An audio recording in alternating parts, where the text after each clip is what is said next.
तो दोस्तों स्वागत है आप सभी का हमारे चैनल एनिमे अनवेल पर। आज हम शुरू करने वाले हैं एक न्यू एनिमे जिसका नाम है साकामोटो डेज, जिसे नेटफ्लिक्स पर भी रिलीज किया गया है। तो चलिए शुरुआत में हम एक हिटमैन को देखते हैं। हिटमैन उन लोगों को कहा जाता है जिनका काम किसी का खून करना होता है, और इस आदमी का नाम साकामोटो है।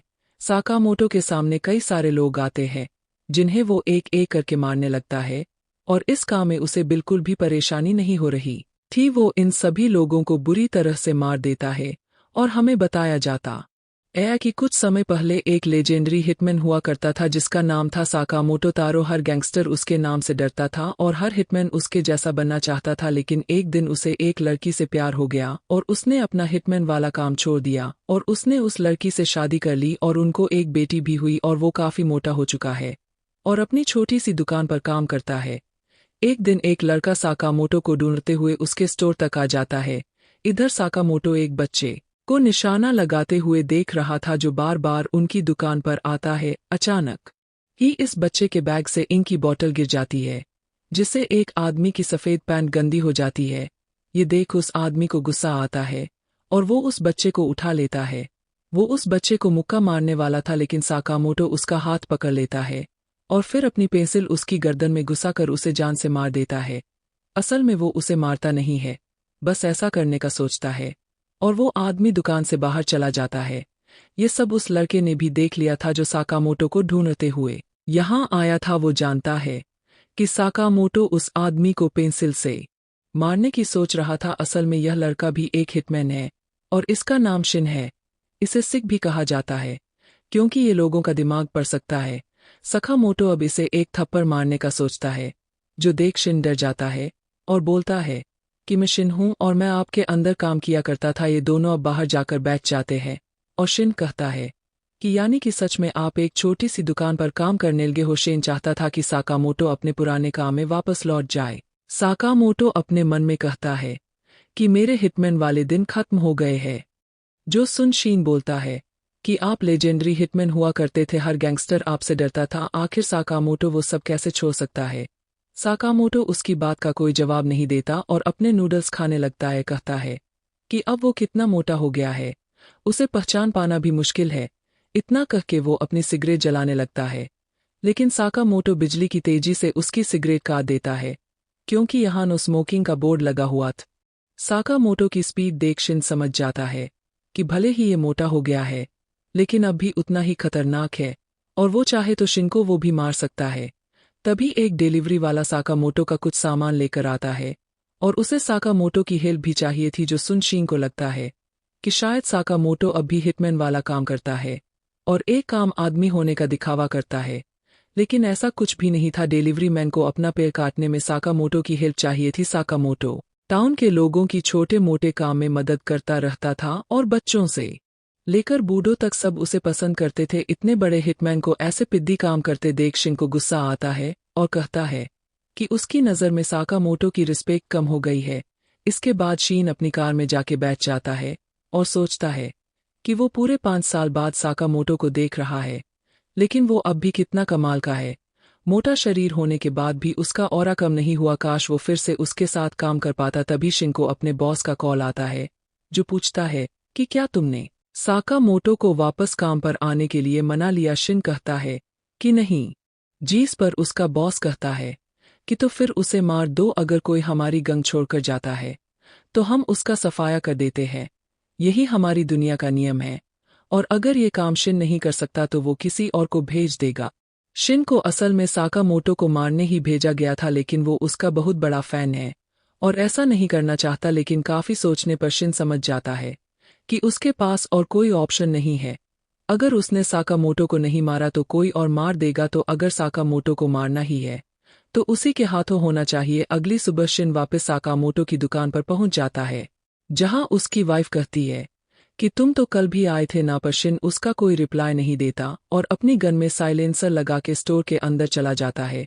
शिन साकामोटो से कहता है कि वो आज टाउन छोड़कर जा रहा है, तो वो जाने से पहले साकामोटो को गुड बाय बोलने आया था। इसके बाद वो साकामोटो पर गोली चला देता है, लेकिन साकामोटो अपनी मुंह की कैंडी को बाहर थूक देता है, जो उस गोली से टकराकर उसकी दिशा बदल देती है। इसके बाद वो शिन पर एक आइसक्रीम फेंक कर मारता है और उसके सामने से गायब हो जाता है। और शिन उसका माइंड भी रीड नहीं कर पा रहा था। अब शिन का थोड़ा ध्यान हटते ही साकामोटो उसके पीछे से आता है और उसके मुंह पर एक जोरदार लात मार देता है, जिससे चिन दूर जाकर गिरता है और कहता है कि पता नहीं वो क्या सोचकर साकामोटो से लड़ने आया था। इसके बाद चिन बेहोश हो जाता है। चिन को जब होश आता है तो वो साकामोटो के घर में था, जो उसकी दुकान के ऊपर वाले फ्लोर पर ही है। शिन को साकामोटो की फैमिली के साथ डिनर करने बुलाया जाता है और शिन को समझ नहीं आता कि साकामोटो से अब अपने घर क्यों ले आया। कहीं इस खाने में जहर तो नहीं, लेकिन उसके शरीर पर जहर का असर नहीं होता। शिन जब खाना खाता है तो वो उसे काफी टेस्टी लगता है। शायद उसने कई दिनों बाद घर का खाना खाया था और साकामोटो का भी पहली बार यही रिएक्शन था। शिन को आज यह खाना खाकर इतना अच्छा लग रहा था जितना उसे कभी कोई काम करके नहीं लगा। और अब उसे समझ आ जाता है कि इन छोटी छोटी खुशियों के लिए ही साकामोटो ने वो काम छोड़ा था। डिनर के बाद शीन साकामोटो को खाने के लिए शुक्रिया बोलता है और जाने लगता है। साकामोटो उसे एक बोर्ड दिखाता है जिस पर लिखा था थैंक यू, फिर जरूर आना। शीन अपनी गैंग के पास चला जाता है जहां उसका बॉस उसे काफी डांट लगाता है। शीन अब अपने बॉस के सामने सिर झुकाकर कहता है कि साकामोटो को जिंदा रहने दो, वो अपने परिवार के साथ बहुत खुश है। ये सुन सभी हंसने लगते हैं।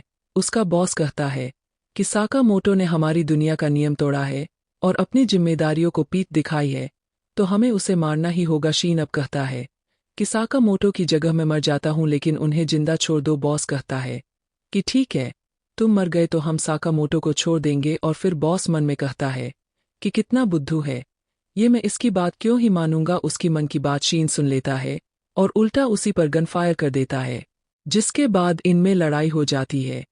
इधर साकामोटो अपनी दुकान में बैठे ये सब सुन रहा था। इसके बाद वो एक बटन दबाता है जिससे हम देखते हैं कि उसकी दुकान में ढेर सारी गन्स छुपी हुई थी। साकामोटो इनमें से बस एक गन को उठाकर निकल पड़ता है। इधर शिन किसी तरह जिंदा बचा हुआ था, क्योंकि वो अपने आसपास के लोगों का माइंड रीड कर सकता है, तो उसे छुपने में काफी आसानी हो रही थी। एक आदमी तो उस पर फायर कर देता है, लेकिन फिर भी शिन बच जाता है। बॉस सभी से कहता है कि उसके करीब जाओगे तो वो तुम्हारा माइंड पर लेगा, तो दूर रखकर ही उसे घेर लो। शिन की गोलियां अब खत्म हो गई थी और 3 लोग उसे घेर लेते हैं। वो शिन को मारने ही वाले थे, लेकिन साकामोटो पीछे से आकर उन्हें टेलर से करंट लगा देता है। साकामोटो को यहाँ देख शिन और उसका बॉस दोनों चौंक जाते हैं। वो लोग अब साकामोटो को मारने उसकी तरफ बढ़ते हैं, लेकिन साकामोटो जो अपने साथ सिर्फ 2 चॉपस्टिक्स लाया था, वो उनसे ही लोगों को मारने लगता है। वो इन चॉपस्टिक्स से चलती हुई गोलियों को भी पकड़ रहा था और वो बिजली की रफ्तार से सभी को मारने लगता है। वो मोटा जरूर था, लेकिन उसमें ताकत बहुत ज्यादा थी। बॉस अपने आदमियों के साथ में उस पर गोलियां चलाने को कहता है, लेकिन साकामोटो उन सब से बचते हुए उनकी बंदूकों को काट देता है और गुंडों के साथ साथ वो उनके बॉस को भी खत्म कर देता है। ये सब देख शिन समझ जाता है कि ये अब भी लेजेंडरी हिटमैन है। वो पूछता है कि उसे पता कैसे चला कि शिन यहाँ पर है। साकामोटो अब बताता है कि जब शीन बेहोश था तब साकामोटो ने उसके गन में एक ट्रैकर लगा दिया था। शिन अब कहता है कि अपने वादे के मुताबिक वो आज ये टाउन छोड़कर चला जाएगा, लेकिन उसे अपनी दुकान की एक यूनिफॉर्म दे देता है और कहता है कि उसे 1 घंटे के 400 रुपये मिलेंगे और ओवरटाइम के पैसे अलग से। यानी शिन को अपनी दुकान में काम करने का ऑफर दे रहा था, जिसके लिए वो मान जाता है।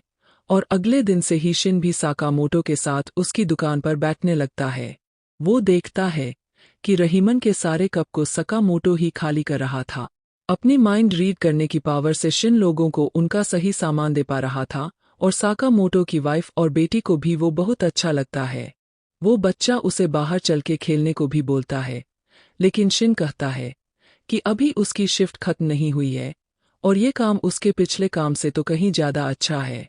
वो बच्चा पूछता है कि पहले तुम क्या काम करते थे। इस पर साकामोटो अपने मन में बोलता है कि उसे बताया तो तुम्हें मार डालूंगा।